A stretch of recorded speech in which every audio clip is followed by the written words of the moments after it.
तो ये सवाल है shortest distance between two curves के बारे में।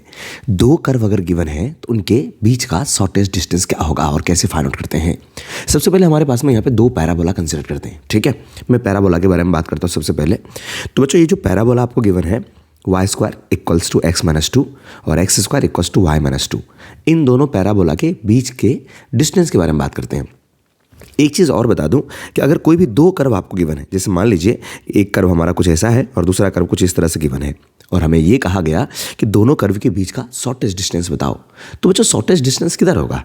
जैसे मान लो कि इस कर्व पे मैंने एक पॉइंट दिया और इनका डिस्टेंस मैं इधर से कैलकुलेट करूंगा, ये डिस्टेंस होगा, ये डिस्टेंस होगा, ये डिस्टेंस होगा। लेकिन अगर मिनिमम डिस्टेंस के बारे में बात करते हैं तो मिनिमम डिस्टेंस के लिए दूसरा पॉइंट हमें यहाँ लेना पड़ेगा। इसका मतलब ये है कि ये यहाँ पे परपेंडिकुलर और यहाँ पर ये भी परपेंडिकुलर, यानी कि एक लाइन जो इस कर्व पे भी परपेंडिकुलर है और इस कर्व पे भी परपेंडिकुलर है।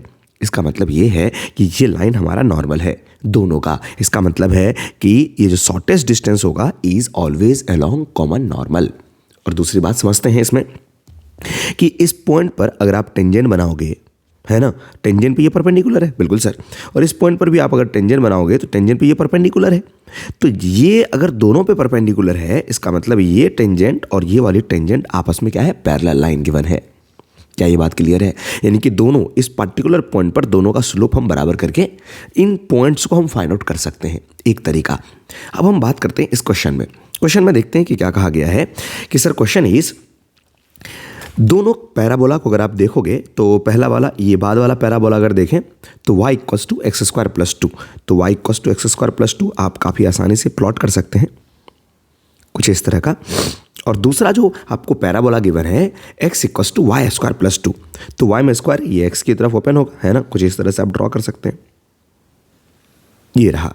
अब एक बात समझते हैं इसमें, क्या सर, पहली बात तो यहाँ पे ये जो दोनों पैराबोला है अगर आप देखो तो अगर x की जगह पर, यहाँ पर x की जगह पर y रखोगे तो y-2 और y की जगह पर x रखोगे तो ये x² आ गया।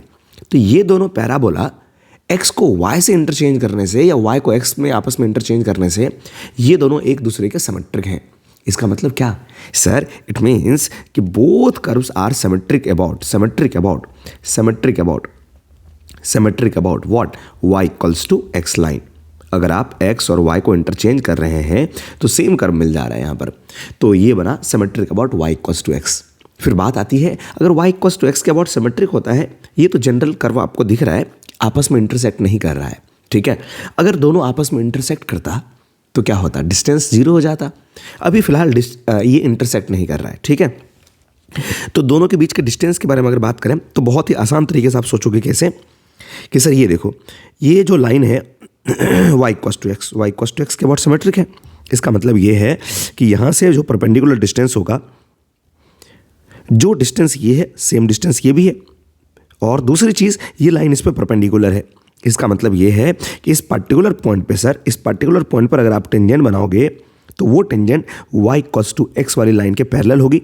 इस पर्टिकुलर पॉइंट पर भी अगर टेंजेंट बनाओगे तो ये tangent y equals to x वाली लाइन के पैरेलल होगी। चलो एक काम करते हैं, स्लोप के बारे में सोचते हैं। y इक्वल्स टू x वाली लाइन का स्लोप 1 है। इसका मतलब है इस टेंजेंट का भी स्लोप किसके इक्वल होगा, 1 के इक्वल में, और इस टेंजेंट का भी स्लोप किसके इक्वल होगा, 1 के इक्वल में।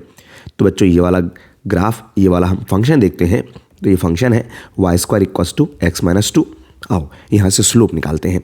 सो I write here dy/dx, y² का डिफरेंशिएशन हम लोग लिखते हैं 2y, दिस इज 2y, और dy/dx, और यहाँ पर बना 1। तो बच्चों ये dy/dx इक्वल्स टू ये आया हाफ, और सॉरी 1/2y। और बताओ इनकी वैल्यू कितनी है सर, स्लोप 1 था तो 1 अपन क्या हो गया 2y, तो y की वैल्यू हो गई सर हमारे पास में 1/2। अब इस कर्व में y की जगह पर 1/2 रख देंगे तो x की वैल्यू हो जाएगी y² प्लस का 2, तो ये बना सर आपका 1/4 प्लस का 2, तो ये बना आपका 9/4। ठीक है सर, तो ये पॉइंट मिल गया सर हमारा, पॉइंट ऑफ कॉन्टैक्ट कह सकते हैं आप। दिस इज 9/4 हाफ, ये पॉइंट ऑफ कॉन्टैक्ट मिल गया। मान लीजिए P पॉइंट। सिमिलरली आप Q पॉइंट को फाइंड आउट करके उनके बीच का डिस्टेंस लिख सकते हैं। क्लियर? तो देखो जरा वो भी हम लोग देख लेते हैं क्या लिखा हुआ है हमारा। This is x² equals to x² equals to y-2। इनको डिफरेंशिएट करते हैं 2x, और ये बना आपका dy। तो बच्चों इसकी वैल्यू हमारे पास में आ गई, dy/dx। अब इनकी वैल्यू हम लोग रखेंगे 2x इक्वस टू हमारा कितना 1 स्लोप, तो x की वैल्यू फिर से हाफ, तो x की वैल्यू हाफ रखेंगे तो y की वैल्यू कितनी आ जाएगी फिर से एक्स स्क्वायर प्लस का 2। मुझे लग रहा है ये सेम टू सेम, क्योंकि पॉइंट सिमेट्रिक है। क्या बात है सर, ये पॉइंट सिमेट्रिक है तो कैलकुलेट करने की भी जरूरत नहीं है। 9/4 और 1/2, तो यहाँ पे जो पॉइंट मिलेगा दिस विल बी 1/2 एंड 9/4। तो क्या आप इन दोनों के बीच के डिस्टेंस को कैलकुलेट कर सकते हैं बहुत ही आसानी से। आइए जरा दूसरा सवाल देखते हैं इसी में।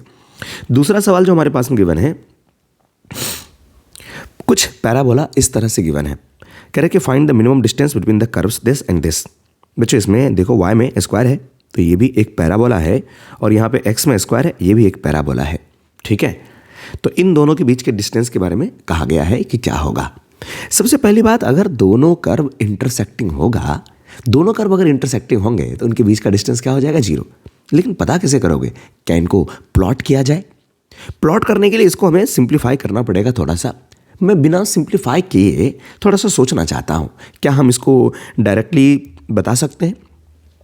तो मैं सबसे पहली बात तो इस कर्व को अगर देखोगे, तुम इस कर्व को देखोगे तो सेम पुराने क्वेश्चन की तरह ही अगर आप y को रिप्लेस करो x से, देखो y को रिप्लेस कर दो x से और x को रिप्लेस कर दो y से, तो देखो क्या बना, ये बन गया x² माइनस का 4y माइनस का 8x प्लस का 40। क्या ये सेम ग्राफ मिला? बिल्कुल सर। क्या मतलब इसका कि सर दोनों curve is symmetric about y equals to x line. Sir curve is symmetric about है ना, curve is symmetric about, curve is symmetric about y equals to x line. क्या बात है, क्या दोनों इंटरसेक्टिंग होंगे? दोनों कट भी तो कर सकता है कि अगर कोई कर्व इस तरह से y equals to x line के अबाउट सिमेट्रिक है, तो अगर कुछ इस तरह से ऐसा बना हुआ है तो ऐसा भी तो बन सकता है हमारे पास में दूसरे साइड में कुछ ऐसा सिमेट्रिक में। तो पॉइंट दोनों कर्व एक दूसरे को इंटरसेक्ट कर रहे हैं तो दोनों के बीच का डिस्टेंस 0 हो जाएगा। लेकिन हमें पता करना पड़ेगा कि कैसे ये इंटरसेक्ट कर रहा है कि नहीं कर रहा है। इसके लिए क्या करो, अगर ये इंटरसेक्ट करेगा भी किसको, इसको, तो y बराबर x को भी तो कट करेगा, तो y की जगह पर हम x पुट कर देते हैं इसी वाले इक्वेशन में। तो बच्चों अगर मैं y की जगह पर x रख दूं तो ये बना x² माइनस का 4x, y की जगह पर x रखा ये बना प्लस का 40 इक्वल्स टू 0। तो ये बन गया सर हमारा x² माइनस का 12x प्लस का 40। अब यहाँ से आप डिस्क्रिमिनेंट इसका फाइंड आउट कर लो। डिस्क्रिमिनेंट अगर फाइंड आउट करोगे, अगर d नेगेटिव होगा इसका मतलब है इंटरसेक्ट नहीं कर रहा है, इमेजिनरी रूट्स होंगे। तो d के बारे में अगर बात करते हैं तो b² 144 माइनस का 4ac, दिस इज 4, a की जगह पर 1, c की जगह पर आपका 40। सर ये नेगेटिव आया, इसका मतलब है कर्व्स नेवर इंटरसेक्ट, है ना, curves never intersect, never intersect. अगर ये इंटरसेक्ट नहीं कर रहा है तो क्या करें? सर दोनों कर्व में आप क्या करो, जैसे ना मुझे नहीं पता कि सर ये कैसा बना है, ये y में स्क्वायर बना हुआ है तो ये x की तरफ ओपन होगा, कुछ इस तरह का रहा होगा हमारा पैराबोला, और दूसरा वाला पैराबोला कुछ इस तरह से रहा होगा। और बच्चों ये y बराबर x वाली लाइन रही होगी, y इक्वल्स टू x वाली लाइन रही होगी, दोनों के अबाउट सिमेट्रिक, इसका मतलब दोनों पे परपेंडिकुलर रहा होगा एक लाइन, इसका मतलब है कॉमन नॉर्मल के अलॉन्ग। अगर हम ये पॉइंट और ये पॉइंट पता कर लेते हैं तो काफ़ी आसानी से सॉल्व कर सकते हैं। यहाँ पे बड़ी इंटरेस्टिंग बात यह है कि सर इस पॉइंट पे जो आपका स्लोप होगा इसके स्लोप के बराबर होगा, यानी कि 1 के इक्वल में। आओ जरा कैलकुलेट करते हैं इसे। तो पहले वाले कर्व के बारे में बात करते हैं। पहला कर्व गिवन है हमारा y² माइनस का 4x माइनस का 8y प्लस का 40 इक्वल्स टू 0। और डिफरेंशिएट करके स्लोप निकालते हैं। This is 2y and dy/dx, इनका डिफरेंशिएशन माइनस का 4 और माइनस का ये बना 8dy/dx, 8dy/dx इक्वल्स टू 0। ये 0 हो गया इनका डिफरेंशिएशन। अब यहाँ से आप कॉमन ले लीजिए, तो dy/dx को मैंने कॉमन लिया तो ये बना सर हमारा 2y माइनस का 8 इक्वल्स 4। तो बच्चों हमारे पास में यहाँ पे स्लोप बना dy/dx is equals to 4 divide by 2y minus का 8। तो 2 से आप डिवाइड कर दीजिए, 2 डिवाइड बाई y माइनस का 4। और ये स्लोप किसके इक्वल होगा? स्लोप तो 1 के इक्वल होगा। y इक्वल्स टू x वाली लाइन का स्लोप 1 के इक्वल में है, तो इनका भी स्लोप 1 के इक्वल में आएगा sir. So I write here this is 2 divide by y minus 4 is equals to 1। तो बच्चों यहाँ से y माइनस 4 की वैल्यू हमारे पास में 2 की इक्वल आई, तो y की वैल्यू किसके इक्वल बनी? 6 के इक्वल में। अब आप क्या करिए कि पॉइंट इस कर्व पे होगा क्या, इनका y कोऑर्डिनेट तो 6 है, तो y की जगह पर 6 पुट करके आप x की वैल्यू फाइंड आउट कर सकते हैं। क्लियर है? तो मैं यहाँ पे इसको सॉल्व कर रहा हूँ, मेरे पास नीचे स्पेस नहीं है, तो y की जगह पर 6 पुट कर दूंगा। तो बच्चों y की जगह पर 6 पुट करूंगा तो क्या होगा? 36 माइनस का 4x, y की जगह पर 6 रखा यहाँ पर, तो ये बना 48 और प्लस का 40। और बहुत ही आसानी से यहाँ से 4x कैलकुलेट कर सकते हैं। तो ये क्या बना? 4x इधर लिखा और ये बना माइनस का 8। देखो जरा क्या बना? 36 और ये दोनों बना -8, तो -8।